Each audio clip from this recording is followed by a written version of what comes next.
எல்லாரும் எப்படி இருக்கீங்க? இன்னைக்கு மறுபடியும் ஒரு செட்டிநாடு பலகாரம் தான் பார்க்க போறோம். ஸோ அது என்னன்னு பார்த்தீங்கன்னா வெள்ளை பணியாரமும் கார சட்னியும். இது வந்து நம்ம சப்ஸ்கிரைபர் ஒருத்தவங்க ரிக்வெஸ்ட் பண்ணியிருந்தாங்க. ஸோ அதனால இன்னைக்கு அதை எப்படி செய்யறதுன்னு எங்க அம்மா நமக்கு செஞ்சு காமிப்பாங்க. என்னடா எல்லாம் அம்மா செய்வாங்கன்னு சொல்றேன்னு நினைக்காதீங்க. நானும் வந்து இதெல்லாம் செய்வேன். ஆனா வந்து அம்மா இங்க வந்திருக்கும் போது எல்லாமே வந்து எங்களுக்கு செஞ்சு கொடுப்பாங்க. இப்போ கோவிட்னால 2 இயர்ஸா வரல, இப்பதான் வந்து வந்திருக்காங்க. ஸோ நெக்ஸ்ட் 6 மந்த்ஸுக்கு எல்லாமே வந்து எங்க அம்மா செஞ்சு கொடுப்பாங்க. நாங்க வந்து அதை வந்து என்ஜாய் பண்ணுவோம். ஸோ அதையும் வந்து உங்களோட ஷேர் பண்ணிக்கலான்ட்டு தான். ஸோ இப்போ வாங்க அம்மா வந்து வெள்ளை பணியாரமும் கார சட்னியும் எப்படி பண்றாங்கிறத பார்க்கலாம். இப்போ இந்த வெள்ளை பணியாரம் செய்யறதுக்கு என்னென்ன இன்கிரீடியன்ஸ் வேணும் என்னங்கிறத இப்ப நான் சொல்றேன். இதுக்கு என்னன்னா நம்ம கிச்சன்ல உள்ள பொருளே தான், வேற எங்கேயும் போய் அரிசி பண்ணி நம்ம வாங்கிட்டு வரணுங்கிறதெல்லாம் கிடையாது. மாவு பச்சரிசி அப்படின்னு நம்ம தமிழ்நாட்டுல கிடைக்கும். அதே இங்க என்னன்னா யூகேல லாங் கிரைன் ரைஸ் அப்படிங்கிறது இங்க கிடைக்குது. ஏன்னா அந்த மாவு பச்சை கிடைக்காது. எல்லா இடத்துலயுமே இந்த லாங் கிரைன் ரைஸ் வந்து கிடைக்குது, அவைலபிளா இருக்கு. அதை யூஸ் பண்ணி செஞ்சா நல்லா டேஸ்டா இருக்கு. நான் அது எப்ப வந்தாலும் அதுலதான் நான் செய்வேன், நல்லா இருக்கும். அடுத்து என்னன்னா பச்சரிசியோட கொஞ்சம் உளுந்து, சர்க்கரை, அடுத்து பால், டேஸ்ட்டுக்கு உப்பு, இவ்வளவுதான்.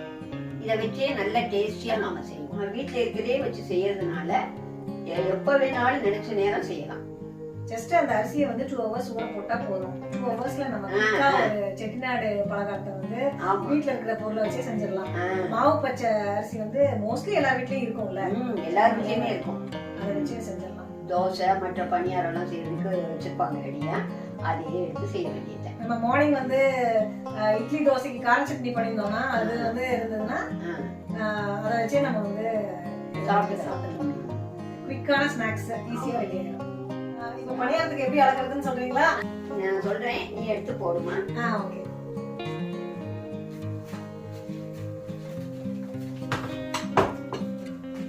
இந்த கப்ல அரிசி எடுத்துக்கணும்.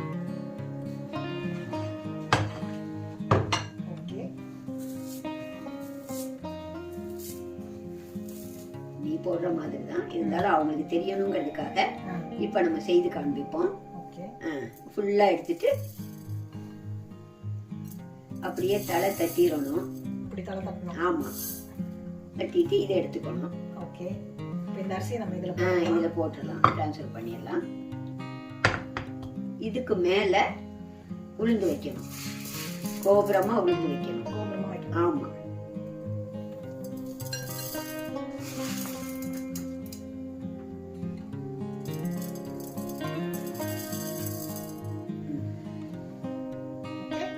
இதை மட்டும் நம்ம வச்சுக்கலாம். இந்த உளுந்த திரும்ப பேக் அதிலே போட்டுடலாம். அவ்வளவுதான். இது மாதிரி நமக்கு இப்ப வேண்டியது 2 cups நம்ம எடுத்துக்கோம். இது 1 கப் நான் போட்டுறேன். நெக்ஸ்ட் அதே மாதிரி இன்னொரு கப் போட்டுறேன். ஓகே.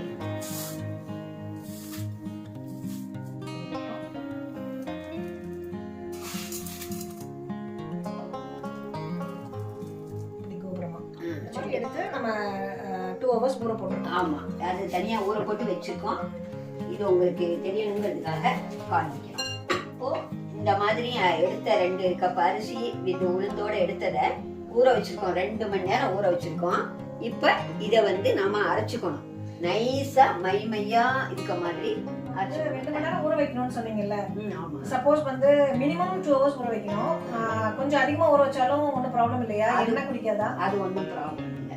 ஒரு கூட கொஞ்சம் நேரம் ஊறினா கூட ஒன்றும் இல்லை. நம்ம ஏதோ வேலையா போயிட்டோம், வெளியில போயிருக்கோம் அப்படின்னா திரும்ப வந்து செய்துக்கலாம், ஒன்றும் ப்ராப்ளம். ஆனா வந்து அரிசி வந்து நம்ம நேரம் ஊறினா ப்ராப்ளம் இல்லை. ஆனா அரைச்சதை வந்து நம்ம வைக்க கூடாது, எண்ணெய் குடிச்சிடும்ல. அது வந்து என்னன்னா அரைச்சதை நம்ம வேணும்னா வேணுங்கிற அளவு எடுத்துக்கிட்டு மீதி மாவு இருந்தா கூட ஃப்ரிட்ஜில் வச்சுக்கலாம். வச்சுட்டு மறுநாள் ஒரு 2 hours எடுத்து வெளியில சில்னஸ் போக வச்சுட்டு யூஸ் பண்ணிக்கலாம். ஓகே. இது வந்து வடை தான் உள்ள வடை தான் வைக்க கூடாது, வடை மாவு தான் வைக்க கூடாது, பணியார மாவு வச்சுக்கலாம். ஆமா, நல்லா இருக்கும். இந்த ஊற வச்சிருக்க அரிசியை அரைக்கிறதுக்கு முன்னால நாம கார சட்னியை செய்திருப்போம். அதுக்கப்புறம் இந்த மாவு அரைச்சு பணியாரம் செய்யலாம். ஏன்னா அப்படி செய்யும் பொழுது கார சட்னி ரெடியா இருக்கும். இந்த பணியாரத்தை நம்ம சுட சுட ஊற்றி எல்லாருக்கும் சர்வ் பண்ணலாம், நல்லா இருக்கும். இப்போ அந்த கார சட்னி செய்யறதுக்கு என்னென்ன தேவைங்கிறத நம்ம பார்க்கலாம். நான் வந்து ஒரு 15 மிளகாய் எடுத்துக்கோம். இங்கே வந்து ஸ்பைசினஸ் கம்மியாக இருக்கிறதுனால 15 எடுத்துருக்கோம். ரெண்டாவது எங்களுக்கு காரம் வந்து கொஞ்சம் நல்லா சேர்த்துக்கிறதுனால எடுத்துருக்கோம். அங்கே வந்து நீங்கள் உங்களுக்கு குழந்தைங்க இருக்க வீட்டில் கம்மியாக ஒரு 10 மிளகாய் எடுத்தால் கூட போதும். அப்போ வந்து மிளகா வந்து ஒருத்தவங்களோட ஸ்பைசினஸ்க்கு தகுந்த மாதிரி எடுத்துக்கணும். ஆமாம். அடுத்தது வெங்காயம். இது 2 பெரிய வெங்காயம் எடுத்திருக்கோம். இங்கே வந்து சின்ன வெங்காயம் கிடைக்காதுங்கிறதுனால பெரிய வெங்காயம் எடுத்திருக்கோம். கிடைக்கிற இடத்துல நீங்கள் சின்ன வெங்காயத்தை பயன்படுத்தினா இன்னும் டேஸ்ட் அதிகமாக இருக்கும். இதில் வந்து 200 கிராம் சின்ன வெங்காயம் எடுத்துக்கலாம். அடுத்தது தக்காளி 3 எடுத்திருக்கோம். அதுக்கப்புறம் ஒரு 4-5 பூண்டு பல்லு இந்த மாதிரி எடுத்துக்கணும். அதுக்கப்புறம் ஒரு நெல்லிக்காய் சைஸ்ல புளி. அந்த புளியை வந்து இப்ப பேஸ்டா நாங்க செய்து வச்சிருக்கிறதுனால அதையே எடுத்துக்குவோம். இந்த புளி பேஸ்ட் செய்யறத பத்தி முன்னையே அவங்க வந்து வீடியோ போட்டிருக்காங்க. அந்த லிங்க் வந்து கீழே கொடுப்பாங்க. அதை நீங்க வேணா செக் பண்ணி பார்த்துக்கலாம். அடுத்தது தேவையான அளவு உப்பு. அடுத்து தாளிக்கிறதுக்கு 1 டீஸ்பூன் உளுந்து, 1 டீஸ்பூன் கடுகு, அடுத்து பிஞ்ச் ஆஃப் அசஃபோட்டிடா அதாவது பெருங்காயம், அப்புறம் ஒரு கொத்து கருவேப்பிலை. இதுதான் கார சட்னிக்கு தேவையான பொருட்கள். இதை நாம கட் பண்ணி அரைச்சிடுவோம். இப்ப எல்லாம் கட் பண்ணியாச்சு. இதை வந்து நாம மிக்ஸி ஜார்ல போட்டு அரைச்சிட்டு நம்ம அப்புறம் பார்ப்போம்.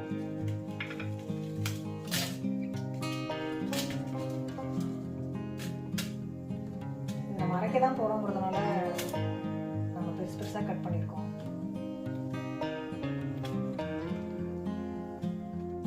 இந்த மிளகாயும் தக்காளியும் போட்டு நல்லா அரைச்சிட்டு நம்ம வெங்காயத்தை போடலாம். வெங்காயம் பூண்டெல்லாம் போடலாம். அரைச்சாச்சு. நம்ம இதை வந்து ட்ரான்ஸ்ஃபர் பண்ணிக்கலாம். பணியாரத்துக்கும் அரைச்சிடலாம். தண்ணி நிறைய சேர்க்காம அரைக்கணும். ஏன்னா வந்து இதோட மாவு வந்துட்டு தோசை மாவு மாதிரி ரொம்ப தண்ணியாகவும் இருக்கக்கூடாது, இட்லி மாவு மாதிரி ரொம்ப கெட்டியாகவும் இருக்கக்கூடாது. சட்னி அரைச்சி எடுத்தாச்சு. இப்போ வந்து நம்ம தாளிக்கலாம். சட்டி வச்சுருக்கோம், சூடாகட்டும். எண்ணெயை ஊற்றிக்குவோம்.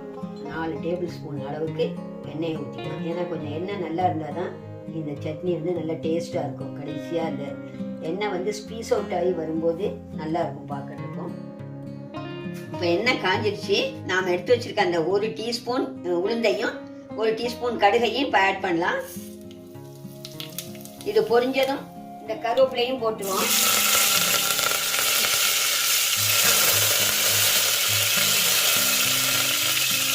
பெருங்காயத்தூள் போட்டு இந்த சட்னி எடுத்து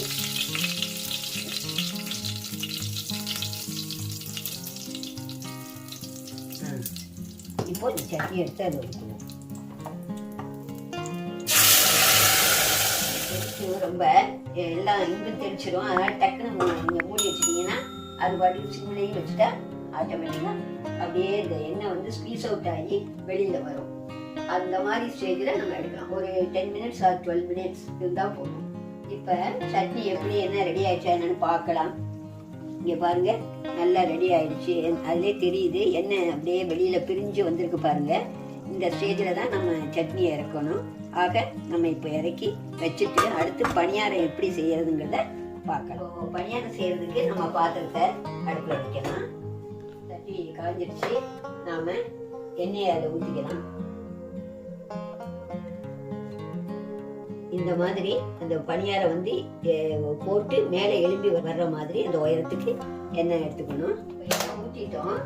இந்த வானல் வந்து இந்த மாதிரி ஸ்டவ்வுக்கு இண்டக்ஷன் ஸ்டவ்வுக்கெல்லாம் ஃப்ளாட்டாக இப்படி தான் இருக்கணும். அதனால இதை வச்சுருக்கோம். இப்போ அந்த நம்ம ஊரில் இருக்க ஸ்டவ் மாதிரி இருக்கிறதுக்கு கொஞ்சம் ஒரு லைட்டாக குழிவாக இருந்ததுன்னா அந்த பணியாரம் வந்து எலும்புறதுக்கு நல்லா இருக்கும். ஊற்றுறதுல தான் இது எப்படி பஃப்னு எலும்பி வருது என்னங்கிறது நமக்கு தெரியும். இதுக்கு வந்து வெஜிடபிள் ஆயில் இப்போ யூஸ் பண்ணியிருக்கேன். அங்கே கடலெண்ணெய் இல்லை சன்ஃப்ளவர் ஆயில் அந்த மாதிரி கோல்டு வின்னர் எது வேணாலும் நம்ம யூஸ் பண்ணிக்கலாம். இப்போ மாவை அரைச்சி எடுத்துட்டு வந்துட்டாங்க. நல்லா நைஸாக வெண்ணெய் மாதிரி அரைச்சிருக்கு. இதில் எப்போதுமே உப்பு வந்து அரைக்கும் போதே சேர்க்கக்கூடாது. இப்போ இந்த உப்பை ஆட் பண்ணிக்கலாம். ஆட் பண்ணி நல்லா கலக்கிட்டு அதோட இந்த சர்க்கரை 1 ஸ்பூன் எடுத்து வச்சிருக்கோம். அதையும் சேர்த்துக்கலாம். அடுத்து கொஞ்சம் பால். இப்போ இதை நல்லா கலக்கணும். இந்த கன்சிஸ்டன்சி வந்து இட்லி மாவு பதத்துலயும் இருக்கக்கூடாது, தோசை மாவு பதத்துலயும் இல்லாம இன்பிட்வீன் நடுத்தரமா இருக்கணும். அந்த மாதிரி கன்சிஸ்டன்சி நம்ம ஊற்றி காமிக்கிறேன் பாருங்க. இது மாதிரி இருக்கணும். இந்த கரண்டி வந்து யூஸ் பண்ற கரண்டி இந்த மாதிரி ஃபிளாட் பாட்டம்டா இருக்கணும், தட்டையா இருக்கணும். அப்பதான் இந்த பணியாரம் வந்து எலும்பி நல்லா வரும், நல்லா இருக்கும். காஞ்சிருச்சு. இப்ப நம்ம பணியாரத்தை ஊற்ற ஆரம்பிக்கலாம். இதை ஊற்றும் போது தனுவா ஊற்றணும், ஓங்கி ஊற்றக்கூடாது. மாவு இப்படி ஊற்றும் பொழுது இதை கொஞ்சம் எண்ணெயை இப்படி எடுத்து மேலே விடணும். விட்டா நல்லா சீக்கிரமா பஃப்னு வரும். ரெண்டு பக்கமும் ஒரே மாதிரி ஈக்குவலா வேகும்.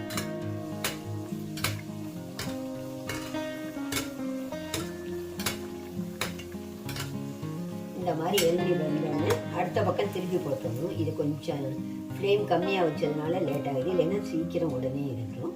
இந்த மாதிரி வரந்த கட்டிக்கிட்டு வரணும்.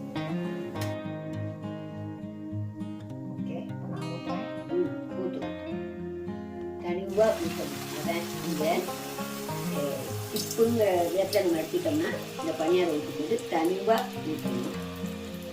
இப்படி இருக்கும்போது தானாக எலும்பி வரும். அப்போ நம்ம வந்து சில டைம்ல வந்து அந்த எலும்பலை அப்படின்னா இந்த எண்ணெயை எடுத்து அதிலே அப்படியே விட்டோம்னா பஃப்னு வந்துடும். பாருங்க, அழகாக பஃப்னு வந்துடுச்சு. ரொம்ப நேரம் வேக விட வேண்டியது இல்லை, டக்குன்னு திரும்பி போட்டு எடுத்துடலாம். சவக்கக்கூடாது இந்த பணியாரம், போதும். எடுத்துடலாம். நல்லா சூப்பரா வந்துருக்கு. இது நம்ம ஊரு இந்த மாவு பச்சரிசி மாதிரி வரலனாலும் ஓரளவுக்கு ஈக்குவலண்டான டேஸ்ட் வரும். நல்லா வந்து இந்த அரிசிக்கு. ஏன்னா நான் வந்து அடிக்கடி செய்வேன் இதை, எங்க பாப்பாக்கு பிடிக்கும். அங்க போன் பண்ணுவாங்க, வந்து இன்னைக்கு வெள்ளை பணியாரம் வீட்டுல அப்படின்னு. பாப்பா உடனே குஷியா சொல்லுவா, நான் நல்லா சாப்பிட்டேன், ரொம்ப பிடிக்கும்.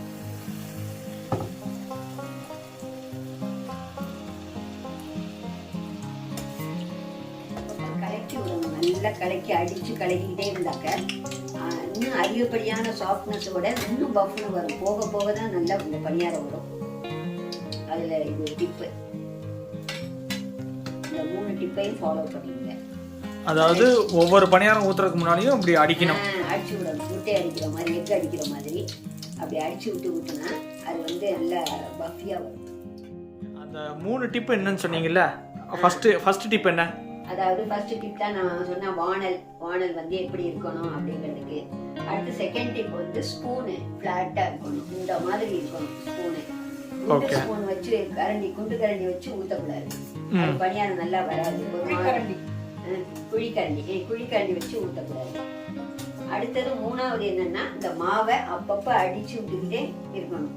நல்லா அடிச்சு விட்டு ஊற்றணும், திரும்பவும் அடிச்சு விடணும். அப்படி செய்ய செய்ய கடைசி வரைக்கும் அந்த பணியாரம், அதை எங்க அம்மா சொல்லுவாங்க, போக போக தான் பணியாரம் நல்லா வரும். கடைசியில் ஃபர்ஸ்ட் வைக்கிறவங்களுக்கு கொஞ்சம் இதுவா டிஃப்ரெண்டா இருக்கும், ஆனா போக போக ரொம்ப சாஃப்டா நல்லா இருக்கும். அது என்ன ரீசன்னா, நம்ம கொஞ்சம் உளுந்து போட்டிருக்கோம்ல, அதனால வந்து அரிசி அடியில தங்கிராம இருக்கிறதுக்காக கலந்து. இன்னொரு விஷயம் என்னன்னா, நாம இப்ப 10 நிமிஷம் வச்சோம், ஆட்டுன உடனே ஊத்தாம ஒரு 10 நிமிஷம் அதை அந்த மாவை அப்படியே வச்சுட்டு அதுக்கப்புறம் ஊற்றணும். அதனாலதான் இந்த மாதிரி நல்லா வருது. இதே மாதிரி எல்லா பணியாரத்தையும் நம்ம ஊற்றி எடுக்கணும்.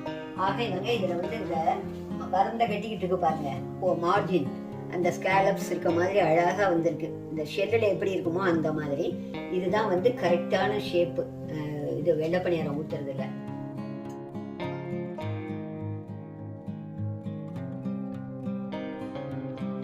பாருங்க, வெள்ளை பணியாரமும் கார சட்னியும் அம்மா வந்து நமக்காக சூப்பரா செஞ்சு காமிச்சிருக்காங்க. இதே மெஷர்மெண்ட்ஸ், அதுக்கப்புறம் அவங்க சொன்ன டிப்ஸ் இதெல்லாம் ஃபாலோ பண்ணி இப்பவே கிச்சன் போங்க. கிச்சன்ல இருக்கிற ஐட்டம்ஸ் தான், நீங்க வெளியில போய் எதுவும் வாங்கணும்னு இல்லை. இந்த பச்சரிசி இருந்ததுன்னா டக்குனு இதை செஞ்சு பார்த்து உங்க வீட்டுல இருக்கவங்கள அசத்துங்க. நீங்க செஞ்சு பார்த்துட்டு உங்களுக்கு எப்படி வந்தது அப்படிங்கிற போட்டோஸை ப்ரிஷியஸ் ஹோம் லண்டன் இன்ஸ்டாகிராம் பேஜ்ல என்னோட ஷேர் பண்ணிக்கோங்க. உங்க தாட்ஸ் எதுவா இருந்தாலும் கீழே கமெண்ட் செக்ஷன்ல என்னோட ஷேர் பண்ணிக்கோங்க. இந்த வீடியோ பிடிச்சதுன்னா மறக்காம ஒரு லைக் கொடுங்க. இந்த வீடியோவை உங்க ஃப்ரெண்ட்ஸ் அண்ட் ஃபேமிலியோடையும் ஷேர் பண்ணிக்கோங்க. நீங்க இப்பதான் ப்ரிஷியஸ் ஹோம் லண்டனை ஃபர்ஸ்ட் டைம் பாக்குறீங்கன்னா மறக்காம சப்ஸ்கிரைப் பண்ணி பக்கத்துல இருக்க அந்த பெல் ஐகானையும் பிரஸ் பண்ணிக்கோங்க. அப்பதான் நாங்க எப்ப வீடியோஸ் போட்டாலும் உங்களுக்கு நோட்டிபிகேஷன்ல வரும்.